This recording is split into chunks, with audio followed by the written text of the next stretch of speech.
Hello and welcome to I Watched It With My Wife. This is the podcast where Jeremy, and my wife, Sarah, watch and review movies. This week we are reviewing the movie Ice Cream in the Cupboard, which can be found on Amazon Prime. It is the true story of Pat Moffat and his wife, Carmen, and her battle with early-onset Alzheimer's and his duty as her caregiver during that battle. It was a very, very interesting movie. So, Sarah, what did you think? I really liked this movie a lot. As you know, well, some of you guys, if you listen to this podcast, I imagine you probably listen to our other podcasts, or at the very least, Caregiver Chronicles. And if you've listened to that at all, you would know that I worked in healthcare since I was 17 years old. I have a lot of experience with Alzheimer's as a nurse's aide professionally. And also, my grandfather struggled with dementia at one point, and I was a pretty, big part of his care. I helped with that a lot. And currently, my grandmother she currently has dementia and was recently placed in a facility. And my mom was caring for her at home. My sister was helping. I was helping. If you don't listen to Caregiver Chronicles and you want to hear more on that, you can hear more of that story there. However, I really felt like through his perspective, how it seems sudden, the changes in the person. You don't notice them, and then all of a sudden you notice a lot of things. Especially when you're with that person every day, it's hard to notice all these small changes. And I really liked how the movie started with more so changes in her personality than forgetting things. Those were some of the first red flags with my family when they had dementia. And when we were first seeing them come out with it, we were seeing changes in personality. And I talk about this a lot on Caregiver Chronicles. So, but not doing things they used to love to do, not recognizing things like basic things.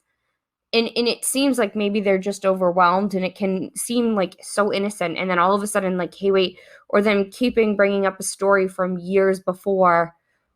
We saw all that, her get mad about something that happened years ago, and that was over and forgiven. And just as it went on, and as he was a caregiver, and you could see, the burnout, the stress, I don't think it focused too much on that part as much. I think some of probably what really happened was probably a lot harder to swallow. And I think that to put dementia on TV, it's almost impossible to get a real picture of what it's like to care for somebody with dementia on television, because it's almost dehumanizing.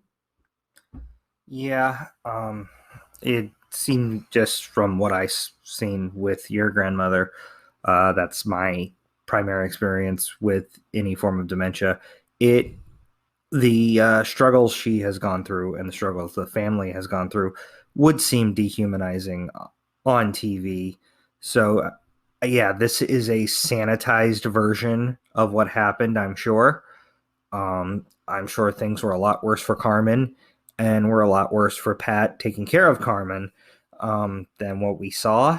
I can't imagine, just from the things I've seen, I can't imagine what it was like going through that with someone who was younger, and it is far less expected.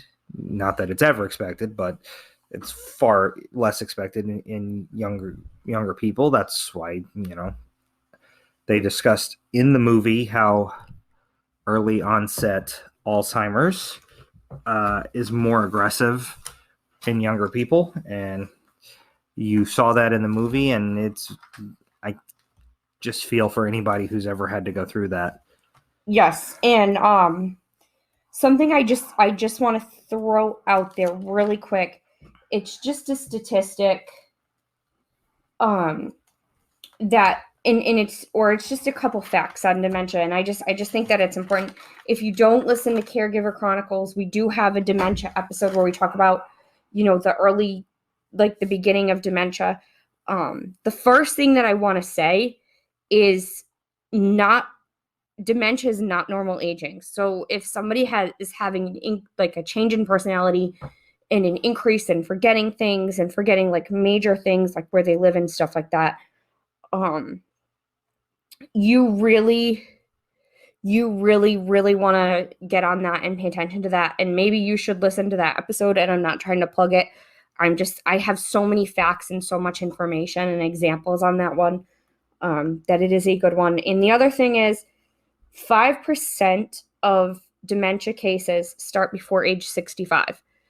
So early onset Alzheimer's and early onset dementia is not common, but it does happen.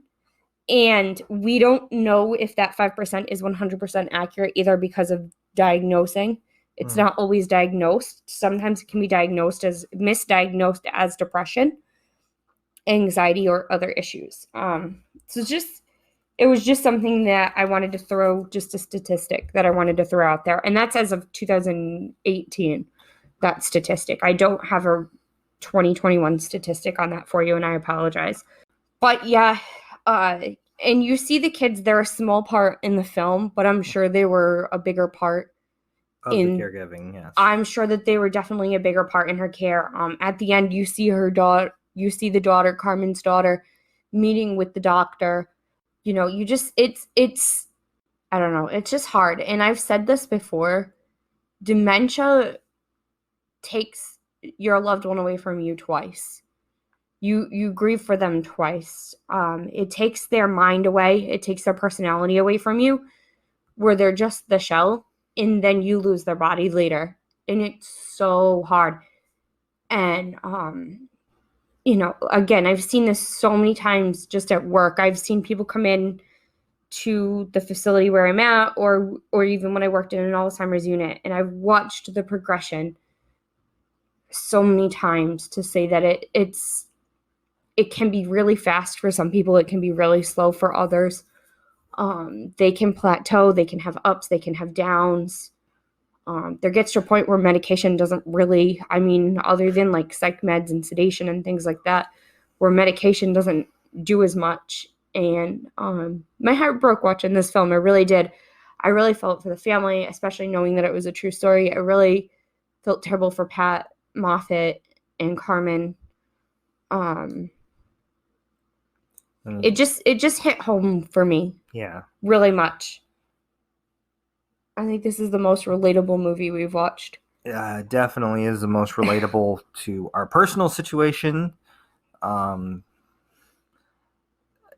You know, it's heavy, very heavy material, but very heavy source material. It you know, the big moments in the film will hit you like a ton of bricks, just out of nowhere. Yeah, you almost cried. So did you. I did almost cry. I didn't, though. I didn't cry either, but it came pretty close. I think we should have a cry tally. I think we should do a segment where we do cry tally. We haven't cried through any movies yet. I don't cry at movies. They can't hear me rolling my eyes, but... When have you ever seen me cry at a movie? My Sister's Keeper. Okay, I cried once. There you go. I'm sorry, it was about a little girl dying. But I'm not soulless. We're digressing here. Okay. But yeah, and it gets its name, Ice Cream in the Cupboard, from an incident where Carmen was putting away groceries and she put the ice cream in the cupboard. That is, that is something that any of us can do when we're in a hurry. And in there, this is before they have the diagnosis. So even Pat's like, "Oh, were you just put away the groceries too soon?" And, he's like, "Put the ice cream in the cupboard," because it was all melted all over the counter. And Carmen's like, "No, I didn't. You always blame me for everything." And at that point, she was very happy until he said that. And then she became very angry very quickly, which, as we've discussed, is, that change in personality very fast. Yes. Is absolutely a sign of it. And that was one of the things that led to them going to see a doctor and get the diagnosis. It's a very poignant moment in the film. It's a very poignant title. So, yeah, it just ties it all together very nicely. Um, just hinting at basically the moment where he knew something was wrong. Yeah. Well, I think he knew before that, and I think that there were signs before that in the movie that he was questioning it. But They were as also hinting that he thought maybe she was drunk at the time because they had been drinking wine that day. yeah, When one of her major episodes before then had happened. yep. And there was that, but there were signs early on. But like I said, he'd had a feeling something was going on, but wasn't sure what. And like you said, oh, she'd been drinking, for something that was like a major sudden personality change. At least that's what they referenced in the film. Yeah, that was what they referenced that he was thinking. And unfortunately, you do see that in dementia a lot. You see people chalk it up to, oh, they're just old, they forgot, or oh, I do that too, or just different things. Oh, they're depressed. Oh, they're just tired.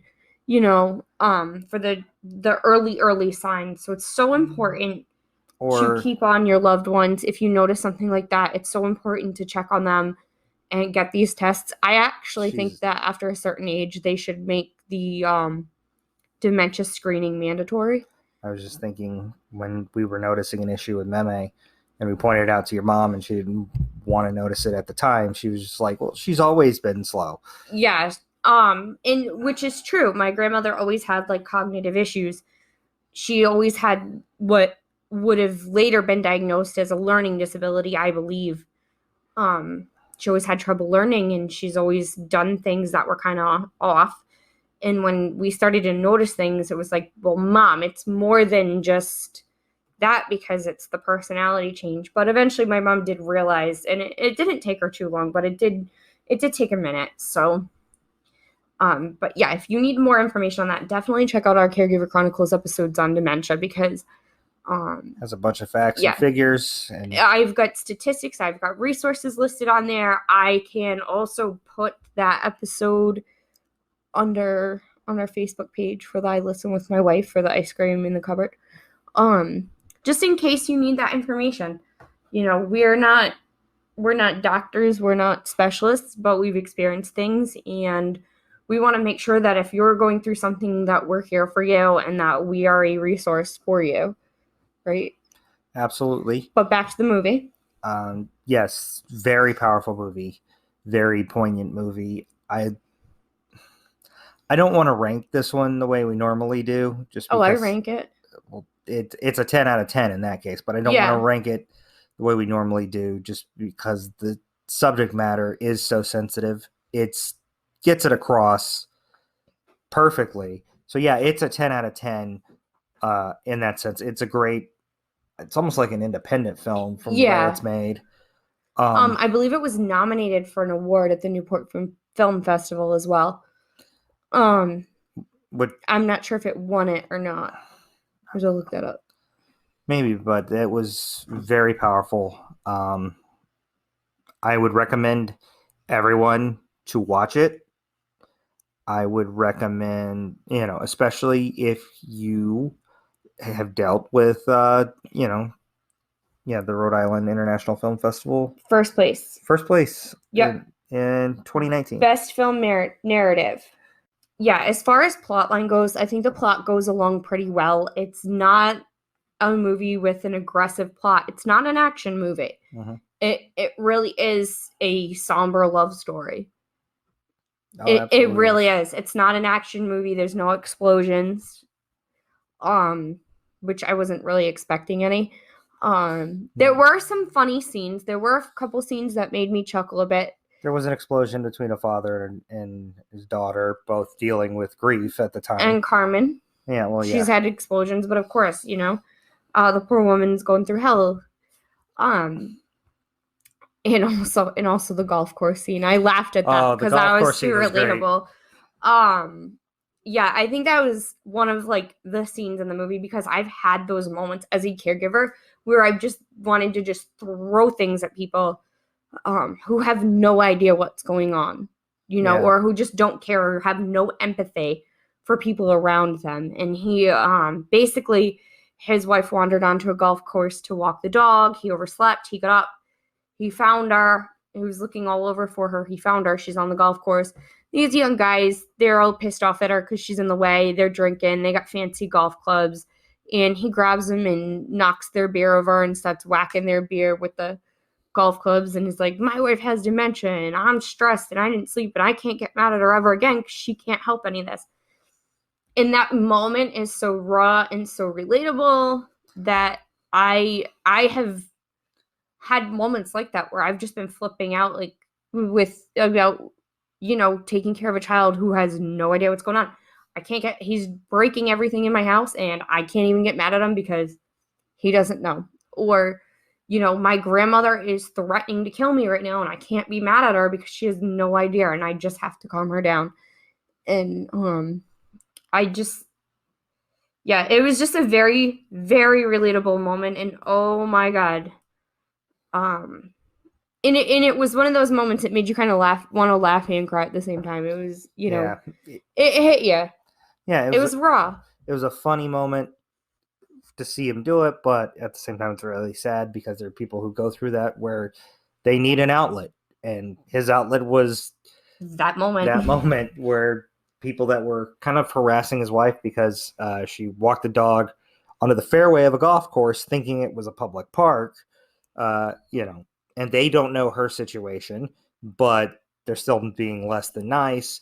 He's calming her down, and he's venting his frustration, and in a way, he's defending her. Uh, you know, it's funny and sad and infuriating and exciting all at the same time. Yeah. The other scene that kind of made me chuckle a little bit was it was after kind of an emotional scene where she thought her husband was an intruder and she was about to whack him with a lamp. And he leaves the house because she's telling him, like, get out of the house. So he leaves. And realistic in the movie, it was only a few seconds that he was outside. Realistically, he was probably only outside for about 10 minutes before she forgot. And he comes back in and he's, honey, I'm home. And I can't tell you how many times as a caregiver for a family member and for as a caregiver just professionally that I've had to leave a room and go back and say, hey, how you doing? And just change my approach slightly. And then everything was all right. And so I kind of laughed at that a little bit because it's something I've been through many a times.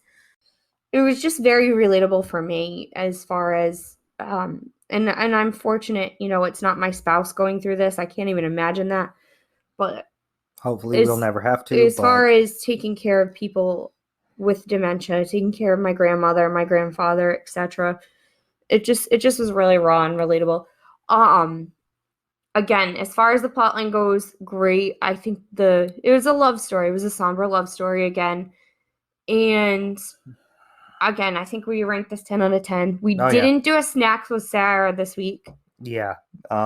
I'd already eaten. We had just eaten supper like right before we watched this, so there was no snack, and it's only 90 minutes long. Yeah, it wasn't that long. It didn't feel like forever. The only other thing I would say is to definitely watch this movie. I highly recommend it, especially if you have a loved one with dementia right now. Get a box of tissues if you cry easily. And I would not recommend this for young children. Older children, I would say maybe, because there is some language and there are some moments that maybe children like 16 and up, I would say, probably maybe 15 can handle it. If you're not sure about if your child can handle it, I would recommend probably at least 16. I'm not sure if there's a rating on the film, but if you watch it and you decide it's something you want to watch with your children, that's fine too. But I liked it a lot. I highly recommend watching it. Yeah, absolutely. It's definitely worth the watch. And that'll do it for this episode of I Watched It With My Wife. Next week, we will be having our documentary episode, the first episode of the Netflix documentary Murder Among the Mormons. So check that one out. And we will see you next week. Bye. Bye.